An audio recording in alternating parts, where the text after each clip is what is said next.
shikamana vizuri na kanisa. Usikose ibada za mafundisho, usikose ibada za maombi, usikose ibada za vikundi, usikose ibada hata za ibada na program za idara. Kila kilicho designiwa kwa uongozi wa Roho Mtakatifu kipo kwa ajili ya ustawi wako. Nasema tena, kipo kwa ajili ya ustawi wako. Usikwepe, usipuuze, shikamana vizuri katika ushirika wa kanisa kupitia mifumo yote iliyotengenezwa, ni kwa faida yako. Bwana Yesu atusaidie. Lakini namba 3 ni kutoa vipawa, mali na fedha zako kwa unyenyekevu na shukurani kwa ajili ya Bwana na kwa ajili ya wengine. Mtu anayetambua kwamba yeye si mali yake mwenyewe na vyote alivyonavyo, si mali yake, ila yeye ni manager, ni wakili, ni mtunzaji wa mali ya Mungu, utoaji wake ni tofauti na yule ambaye anadhani ya kwamba alivyo navyo ni vya kwake. Kimkuta mtu ambaye ana kipawa kizuri, jamani, ni ukweli, kuna mtu amejaliwa kipawa fulani, asipokuwepo mnammiss. Kama ni waimbaji hapa, afadhali nyinyi ni kanisa kubwa na vipawa ni vingi. Kama ni waimbaji ni wengi, sijui huduma gani ni wengi, lakini makanisa yale ambayo hayajafikia level kama kanisa hili, unaweza kukuta kwenye huduma fulani kuna mtu tu mmoja akikosekana, kwa kweli vitu haviendi. Kama una kinanda kimoja, labda una mpigaji wa kinanda mmoja tu, asipokuwepo inawezekana siku hiyo kinanda kisitumike kwa sababu wamekosa mpigaji wa kinanda. Sasa ikitokea hivyo, nyenyekea, tumika kwa unyenyekevu. Kuna mwingine anafanya tu makusudi, sieni nione watafanyaje. Yaani unataka tu watambue thamani yako. Hauwajulishi watu thamani yako kwa withdraw. After all, thamani yako tayari inajulikana. Yupo ambaye anakujua vizuri, ndiye aliyeitengeneza thamani yako ili ifae kwa utukufu wake. Wewe yani vitu kama hivyo usijishughulishe navyo. Unapofanya chochote kile, fanya kwa unyenyekevu, usiwe self-centered. Yani usiwe ni mtu ambaye unafanya kama performance fulani ili watu waone, upate utukufu fulani, upate heshima fulani, uweze kutambuliwa, uheshimike, wakujali. Na ukiona kama wanakuzingua, wanasema vijana hiyo lugha, ukiona kama wanakuzingua, unaamua kuadhibu. Adhabu mojawapo ni pamoja na mambo kama hayo. Mahali fulani kulikuwa kumeandaliwa tukio muhimu sana, na mtu mmoja alikuwa ni wa muhimu sana katika tukio hilo ili lifanyike. Akawa amepishana kidogo na waandaaji. Kwa kuwatesa aliamua kutokwenda, na ni kweli shughuli iliharibika. Lakini mtu wa TAG Mwenge hautafanya hivyo. Una kipawa cha uimbaji, utafanya kwa unyenyekevu. Ni mpigaji mzuri wa vyombo kama hivi, ni wapigaji wazuri, praise team iko vizuri, kwaya ziko vizuri, mnafanya vizuri. Mkitaka Bwana wainue zaidi, fanyeni kwa unyenyekevu zaidi. Haleluya. Ni kwa ajili ya Bwana ambaye amewekeza kwako, kwa sababu wewe ni mali yake.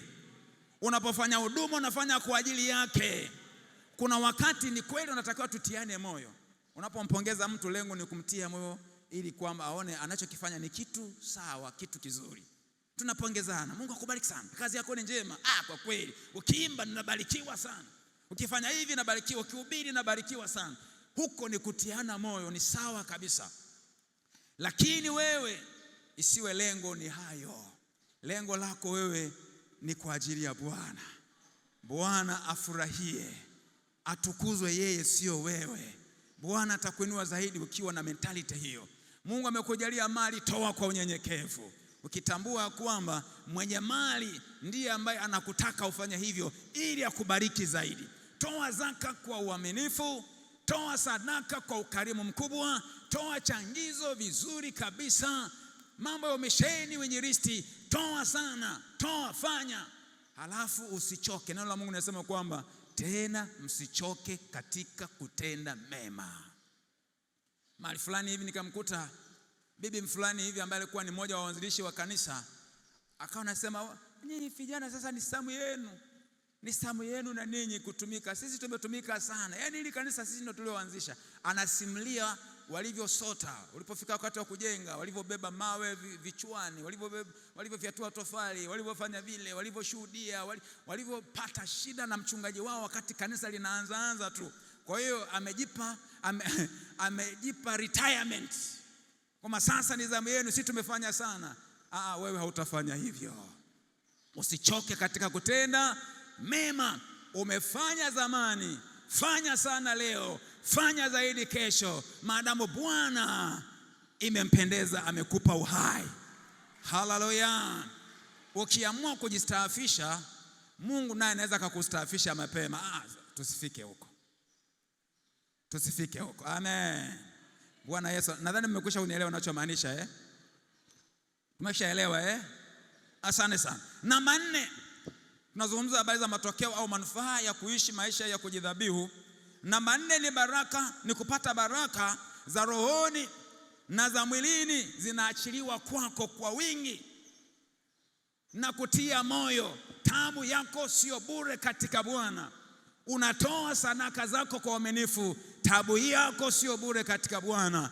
Kazi yako ya kuimba, kazi yako ya ushuhudiaji, kazi yako ya injili, kazi yako ya umisheni, kazi yako ya uongozi, kuongoza taasisi kama hii. Maana hii ni organism na ni organization. Ni mwili wa Kristo, lakini ni taasisi na mifumo yake ya uongozi. Na wewe unafanya si kwa sababu unalipwa. Hapana. Unajua yupo ambaye anakulipa malipo yasiyoonekana moja kwa moja, lakini uhalisia wake hasa malipo ni kule mbinguni. Wazee wa kanisa na watia moyo, kazi yenu ni njema, endeleeni kufanya zaidi. Mtalipwa na Bwana. Mashemasi mtalipwa na Bwana. Viongozi wa idara mtalipwa na Bwana. Wote mnaojitabisha kwa kazi ya Mungu, waimaji, wapigaji vyombo, wote wale ambao huwa mnatoka kwenda huko vijijini, ndani huko mikoani, mnakutana na riski nyingi, Bwana anawasaidia na waokoa, mtalipwa na Bwana. Kazi yenu ni njema. Maadamu unapofanya, ufanye ukiwa unajua unafanya kwa ajili yake yeye na kwa utukufu wake yeye. Yapo malipo ya sasa katika ulimwengu huu na kwenye ule ulimwengu wa milele. Lakini namba 5 ni kuishi maisha ni kanisa kustawi na kutekeleza ipasavyo agizo kuu la Bwana Yesu. Kama mnavyofanya ninyi, mnafanya vizuri, lakini kadiri ambavyo kila mmoja ataendelea kuwa na ile kujidhabihu, ndivyo ambavyo kanisa litaendelea kustawi zaidi kuliko hata lilivyo leo. Maana hata kama mimi siwafahamu sana, ila najua bado hamjafikia viwango vya mwisho vya ubora ambao Mungu ameukusudia kwa ajili yenu. Ubora zaidi upo mbele yenu. Haleluya. Bwana Yesu awasaidie. Mnafanya vizuri, hebu nyenyekeeni ili ya kwamba Mungu aachilie neema zaidi, ili mfanye vizuri zaidi kesho, mwe bora zaidi kesho, mwe wafanisi zaidi kesho, mfanye mambo makubwa zaidi kesho. Kesho yenu ni bora kuliko leo yenu. Yajayo yanafurahisha. Nasema tena, yajayo yanafurahisha. Jambo hilo lilikuwa ni la ngapi? La 6. La 7 na la mwisho kwenye orodha yangu ni kupata thawabu milele mbele za Mungu kwa utumishi wako uliotukuka. Hili linafanana na lile la 4. Kuna baraka zile za rohoni na za mwilini kwamba zinaachiliwa katika maisha ya sasa, lakini hili la mwisho linalenga zaidi thawabu utakayopata katika maisha yale ya milele.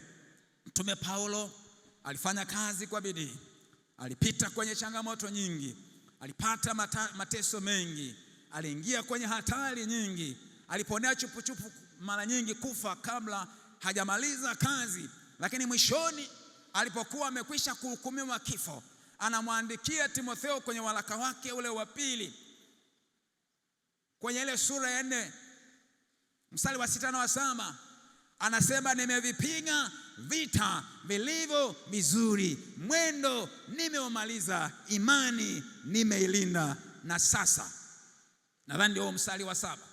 Na sasa nimewekewa nini? Taji ya haki. Ni mstari wa 8. Ni wa 7 na wa 8. Wa 8 ndio huo anasema kwamba na sasa nimewekewa taji ya haki ambayo mhukumu mwenye haki atanipa mimi. Na anasema sio mimi peke yangu. Sio mimi peke yangu. Sio Paulo peke yake. Ni pamoja na wewe, mtumishi wa Mungu mzuri wa hapa TAG Mwenge. Ipo taji kwa ajili yako. Na kutia moyo, ipo taji kwa ajili yako. Ipo tuzo kwa ajili yako. Ipo tuzo kwa ajili yako. Zipo zile baraka za milele katika maisha yale ya milele. Simama kwa miguu yako. Praise team, mnisaidie tafadhali. Hallelujah, hallelujah. Hebu tafakari ndugu yangu mpendwa. Tangu ulivyompa Yesu maisha yako mpaka leo umekuwa mtu wa namna gani? Ni kwa viwango gani umejitoa kwa Mungu? Ni kwa viwango gani? Ni kwa viwango gani umejidhabihu kwake? Hauwezi ukapata baraka kamili zilizokusudiwa na Mungu kama uko 50-50. Nakutia moyo leo, fanya uamuzi kwa upya.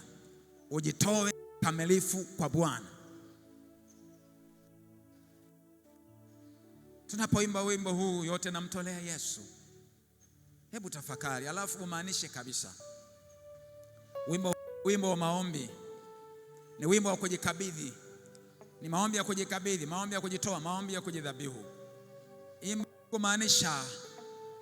Kwa kumaanisha kabisa kwamba wewe unajisalimisha kwake, unatoa kila kitu kwake, akufanye kama apendavyo, akutumie kama apendavyo. Na nakutia moyo, neema ya Bwana itakuwa juu yako kwa viwango vingine.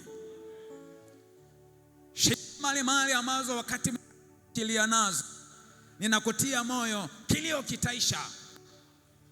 Kilio kitaisha. Mambo yapata, si kwa sababu umeomba sana, ni kwa sababu umejidhabihu vizuri kwa Bwana. Ukijidhabihu vizuri kwa Bwana, kuna mambo mengine Mungu anayafanya bila wewe kutumia nguvu sana kuyaomba. Na kutia moyo, hata kama unapita kwenye shida na changamoto, ifike mahali ukawa sasa unajiangalia wewe tu na matatizo yako. Na Waisraeli kule jangwani wanaumwa na nyoka, wale waliokuwa wanasababisha mauti, anayeumwa anakufa. Lakini alipoelekezwa Musa kumwinua yule nyoka wa shamba, akawaelekeza kwamba kila anayeumwa na wale nyoka amwangalia yule nyoka wa shamba ataishi. Lile lilikuwa ni tendo la imani. Imani katika yeye anayeweza kukuponya na mauti. Imani katika yeye anayeweza kuyabariki maisha yako. Imani katika yeye anayeweza kukulinda mali na mkono wa adui. Imani kwake yeye anayeweza akakuponya magonjwa yako. Yule ambaye anayeweza akayabariki maisha yako. Yule ambaye anaijua kesho yako na anaweza kukufanya uifikie hatima njema, kesho njema ya baraka, ukiweka imani yako kwake. Na badala ya kuwa ni mtu ambaye unayangalia sana mambo yako, ukamwangalia yeye kwa imani.